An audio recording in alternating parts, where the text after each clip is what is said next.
You have never thought about what is spinning inside your car. Why would you? You press the accelerator, the car moves. The experience is seamless, quieter than anything with a combustion engine, faster than most people expect, and clean in a way that still feels slightly futuristic, even after years of living with it. That is the promise of electric. That is what you bought. The thing doing the actual work, the motor, the rotor, the magnetic field cycling thousands of times per second, that is invisible. That is someone else's problem. Here is what that invisibility has been costing you. Every electric motor ever built has two things in common: copper coils and magnets. The coils create a magnetic field when electricity flows through them. The magnets react to that field. The reaction creates rotation. That rotation is what moves your car. This is how every EV motor works: Tesla, BMW, Hyundai, every single one. And those magnets, the ones spinning silently inside every EV you've ever admired, are made from a material mined almost exclusively in one country,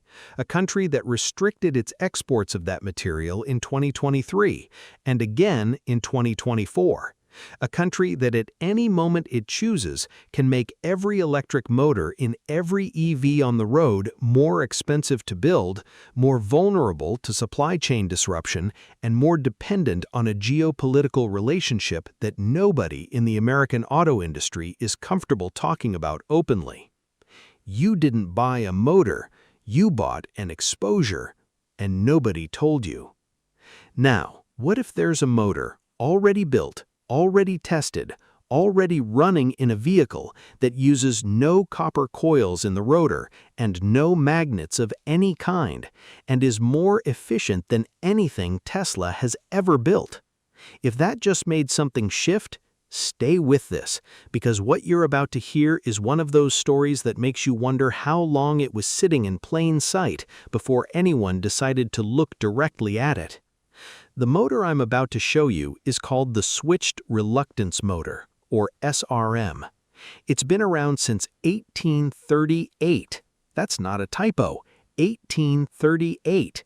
It was invented before the internal combustion engine, before Edison, before Tesla, before electricity was even distributed in cities. And for 186 years, it has been sitting in the background of electrical engineering, known, studied, understood, but never, until now, truly solved. Because the SRM had one problem that nobody could fix, and the company that just fixed it is about to change the entire EV industry. Before we go deeper, hold this question. If the better motor existed for 186 years and every major automaker's engineering team knew about it, why is it only arriving now? The answer to that question is not a conspiracy. It is something more uncomfortable than a conspiracy, because conspiracies require villains. What this required was something much more ordinary and much harder to fix. Let's break down the physics, simply. A traditional electric motor uses permanent magnets. Those magnets are made from rare earth materials, primarily neodymium, which is mined almost exclusively in China. That dependency on Chinese rare earth magnets is one of the biggest supply chain vulnerabilities in the entire EV industry. Every Tesla Model 3 that rolls off the line in Fremont carries that vulnerability inside it. Every BMW i4, every Hyundai Ioniq. The motor that powers the clean energy future runs on a material that a single government controls the supply of. That is not a technology problem. That is a geopolitical problem wearing a technology problem's clothing. A switched reluctance motor works differently. Instead of magnets, it uses the principle of magnetic reluctance. Iron naturally wants to align itself with a magnetic field.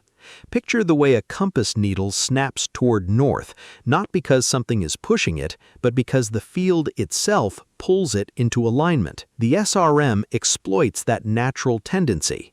By switching the magnetic field on and off at precisely the right moment, the iron rotor is pulled forward, then pulled forward again and again, creating rotation with no permanent magnets at all.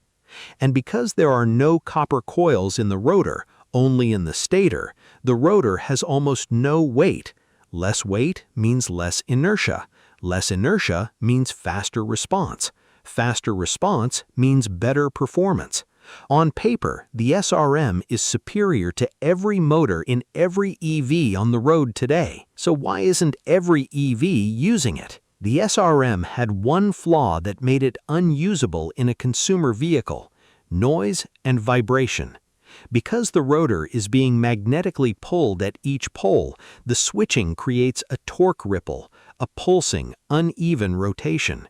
Imagine a perfectly balanced ceiling fan, then imagine the same fan with one blade slightly heavier than the others.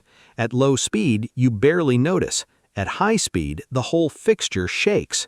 The torque ripple in an SRM is that heavier blade.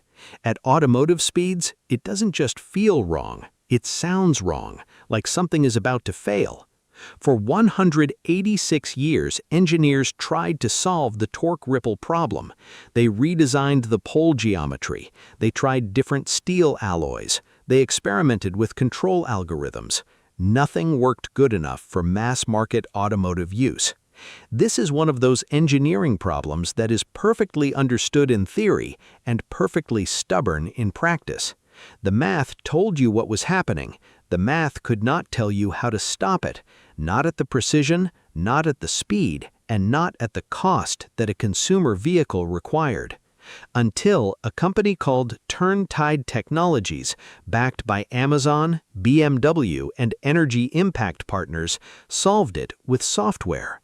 They developed a control algorithm so precise, running at millisecond intervals, that it cancels the torque ripple in real time, not with better hardware, with better math. The motor that was too rough for 186 years became smooth, quiet, and suddenly better than anything else available.